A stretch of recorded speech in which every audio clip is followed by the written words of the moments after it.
Beleza, galera, nós vamos falar agora sobre a Revolução Industrial. Esse assunto, que já é conhecido de vocês, não é um assunto difícil, mas é de suma importância para o Enem, já que ele abrange aí discussões como da geografia, da sociologia, da história e até da filosofia. Então, falar de um momento, pessoal, de muito desenvolvimento, de muita transformação, não só na questão do sistema capitalista, mas também, principalmente no comportamento social, né, na forma de se organizar a sociedade. Lembrando a vocês que é o momento de transformação de uma sociedade estamental, moderna, para uma sociedade contemporânea, dividida em classes sociais, onde o sistema capitalista vai ser a base do modo de produção que nós vamos ter a partir da Revolução Industrial, ok? Então, uma série de transformações que nós vamos ter a partir desse fato da história e que vai influenciar a maneira de se organizar politicamente, economicamente e socialmente as sociedades pós-Revolução Industrial, ok? Lembrando a vocês que quem foi a pioneira desse processo revolucionário foi justamente a Inglaterra. A Inglaterra, que possui uma característica muito típica, específica dela, que nenhuma outra região possuía igual. São esses 5 pontos que eu coloquei a vocês, que representam as características no qual a Inglaterra hoje, no qual a Inglaterra tinha na época, que acabou proporcionando a ela essa saída na frente do processo de desenvolvimento industrial. Então, o primeiro ponto são os cercamentos, a política de cercamento que começou a ser feita lá no início do período moderno, ou seja, lá no século XVI, você começou a ter essa política de cercamento. Nada mais é que você pegar as terras que eram pertencentes à comunidade, ou seja, as terras comunais, que é onde todos viviam no campo, cercar essa terra e privatizar essa terra. A partir desse momento de privatização, você tem um êxodo rural muito grande dentro da Inglaterra, onde as pessoas que viviam nessas terras que eram comuns vão começar a migrar para a cidade em busca de renda, em busca de moradia, em busca de trabalho. Já que as terras privatizadas, essas pessoas que viviam dentro dessas propriedades serão expulsas dessas propriedades, elas terão que ir em busca de outras regiões. E a cidade vai passar a ser o foco de recepção desse povo que vai migrar do campo para a cidade. Além do cercamento, você tem os atos de navegação. O ato de navegação é o documento assinado por Oliver Cromwell, lá na época da Revolução Inglesa, no século XVII, onde ele vai dar autonomia à marinha inglesa para fazer o transporte de mercadorias, principalmente para os portos da Inglaterra. Então, a partir do ato de navegação, isso vai dar uma supremacia à marinha inglesa, aonde ela vai passar a crescer politicamente, militarmente e economicamente, não somente pelas questões militares, mas também por ser a principal marinha de transporte de mercadorias que vai se ter aí não só pelo oceano, mas também pelo mar Mediterrâneo. Então isso vai crescer bastante essa importância da marinha inglesa, né, ao ponto de, inclusive, fazer parte daquela vinda, né, da família real aqui para o Brasil. Outro ponto vai ser a Revolução Gloriosa. A Revolução Gloriosa é a última fase da Revolução Inglesa, né? Essa Revolução Gloriosa tem esse nome porque você não tem derramamento de sangue. É o momento final da Revolução Inglesa, onde o parlamento inglês vai sair vitorioso. É um momento marco na história da Inglaterra, onde a monarquia absolutista de fato vai deixar de existir. O que você vai ter na Inglaterra vai ser uma monarquia parlamentar, onde o rei reina, mas não governa. É o que nós temos até hoje, né? Como na imagem da Rainha Elizabeth II, que está até hoje no governo, né? Considerado o reinado mais antigo, mais longo, na verdade, da história da monarquia inglesa. Então a Revolução Gloriosa foi uma ruptura, né, do antigo regime, que é a monarquia absolutista, e instaurou uma monarquia parlamentarista, né, onde o parlamento detém um poder de governo e quem fazia parte desse parlamento vai ser a burguesia. Então daí o porquê a burguesia vai ter plena autonomia de crescimento econômico, favorecendo a Inglaterra. Você tem os recursos naturais, muito importantes para esse momento, porque são recursos como ferro, o carvão, o algodão, que vão gerar uma economia muito boa para a Inglaterra, o ferro, principalmente para as questões da construção de maquinários e das indústrias, e você tem o carvão, né, que vai se tornar a primeira fonte de energia aí nessa primeira fase da Revolução Industrial. E a aplicação, a ampliação do mercado consumidor. Essa ampliação vai se dar principalmente através de tratados que a Inglaterra vai fazer com algumas nações, com alguns outros territórios.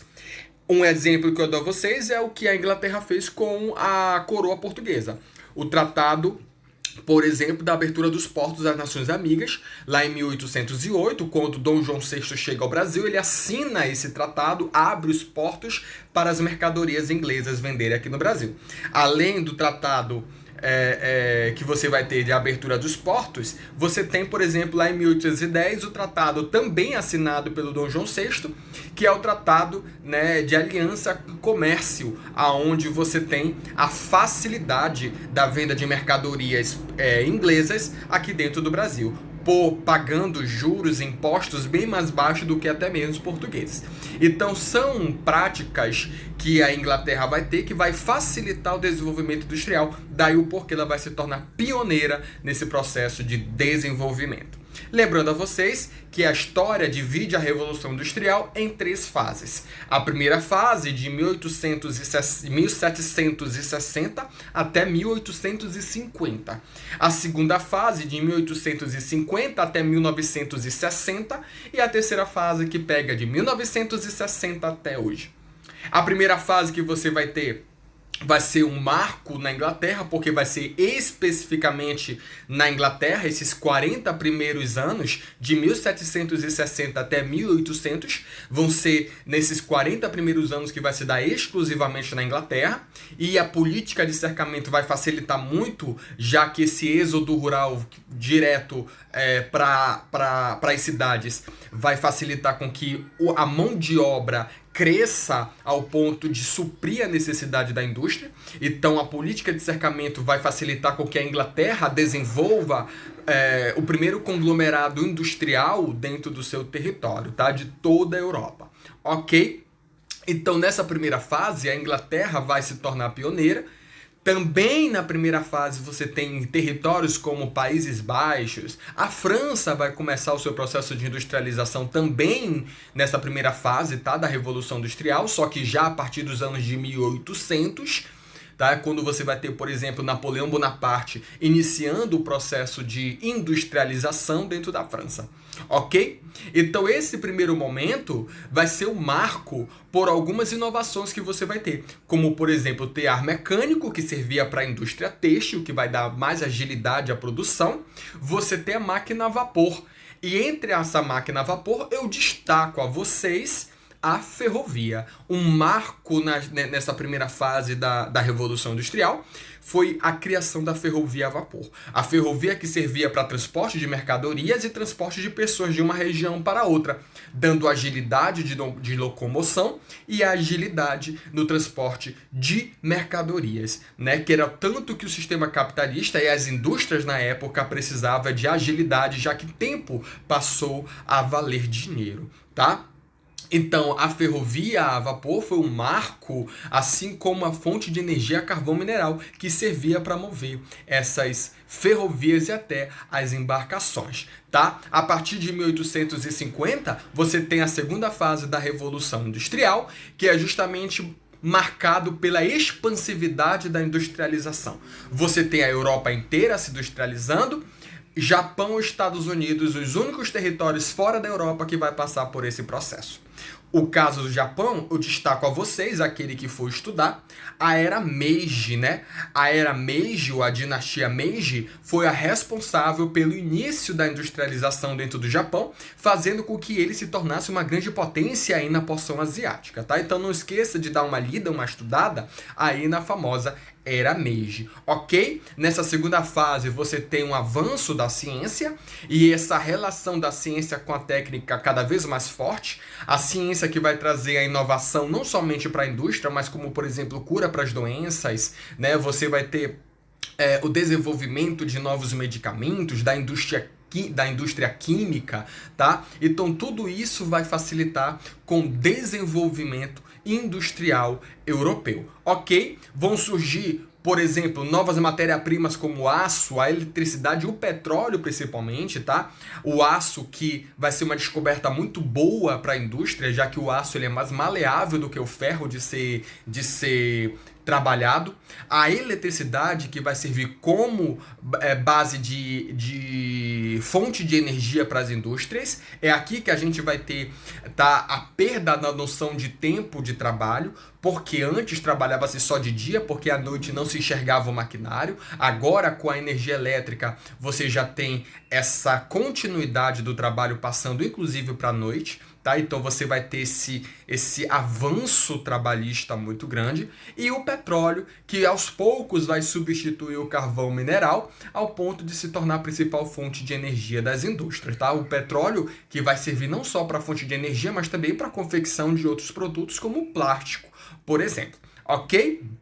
Então, são as novas formas que a gente vai ter de se produzir dentro da indústria. E no capitalismo, a partir dessa segunda fase da Revolução Industrial, você tem o surgimento do capitalismo financeiro. O capitalismo financeiro é o capitalismo bancário, né? Quando os bancos já se envolvem nesse desenvolvimento, financiando a construção dessas indústrias, né? E parcelando esses financiamentos a perder de vista, facilitando com que novas indústrias se desenvolvam dentro da Europa, comércio também cresça dentro da Europa. Então esse capitalismo financeiro vai trazer esse avanço do mercado industrial, tá? E do comércio aí dentro do território europeu, assim como os Estados Unidos e o Japão. E não esqueça que essa segunda fase da Revolução Industrial, ela vai bater certinho no mesmo momento que o imperialismo econômico. Aquele imperialismo, né, que a gente tem as grandes potências europeias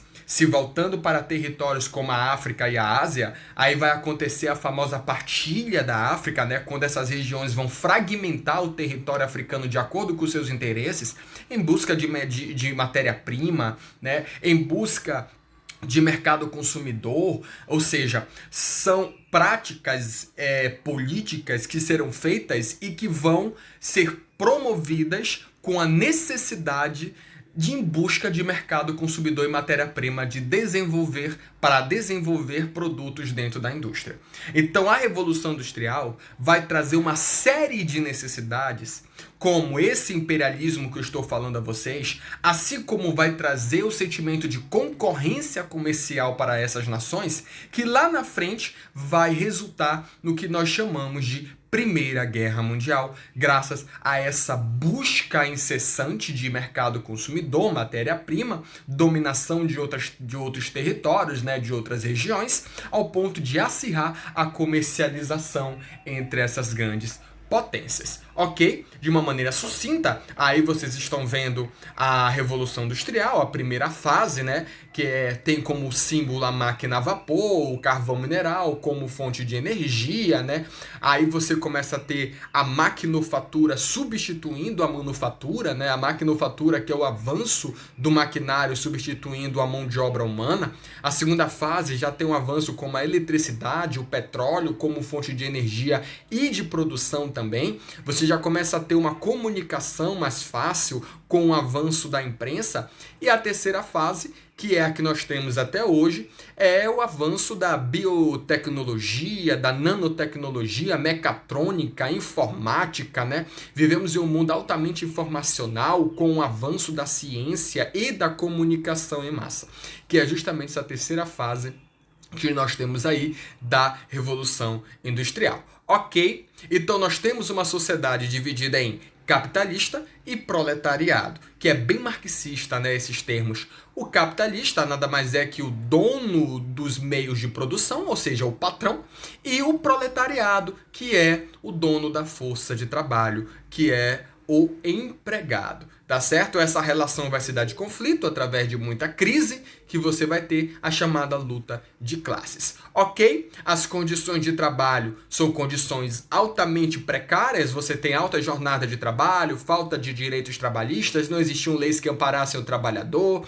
pegava-se homens, mulheres e crianças para trabalhar nas indústrias, mulheres e crianças recebendo salários abaixo dos homens, então daí o porquê a preferência para esse tipo de mão de obra, ok? Diante dessa realidade, alguns movimentos vão acontecer aí dentro da Europa, né? Principalmente na Inglaterra, que é o olho da Revolução Industrial. E esses movimentos, dois eu destaco a vocês, um é o ludismo e o outro é o cartismo, que vamos ver lá na frente. O ludismo ficou conhecido como movimento de quebra de máquinas, que é onde os operários invadiam as indústrias, quebrando as máquinas, justamente como forma de protesto, né? E você tem o sindicalismo, que são os primeiros sindicatos que vão surgir organizando a categoria e em busca de direitos trabalhistas em prol dos trabalhadores operários e que vão bater de frente com os governos e os patrões, né, donos das indústrias, em busca desses direitos trabalhistas. Eles que vão organizar as greves trabalhistas que vão passar a acontecer. Então esse sindicalismo vai ser muito importante para a história das conquistas dos direitos trabalhistas lá dentro da Europa. Ok? E o segundo movimento operário, que é o cartismo, né? Que já é um movimento mais organizado, um movimento mais tranquilo, um movimento onde você não tem aquela quebra de máquinas, mas você tem um avanço das reivindicações, né? Através de petições, ou seja, cartas escritas endereçadas ao parlamento inglês, aonde eles vão buscar os direitos trabalhistas, como diminuição da jornada de trabalho, proibição do trabalho infantil, tá? Melhoria de salário e de infraestrutura das indústrias. Então, de uma forma bem mais ligeira, né, de uma forma mais rápida, esse é o processo de revolução industrial que nós temos aí, que é necessário a gente ter essa noção para poder fazer uma boa prova de Enem. Obrigado pela atenção de vocês e até a próxima.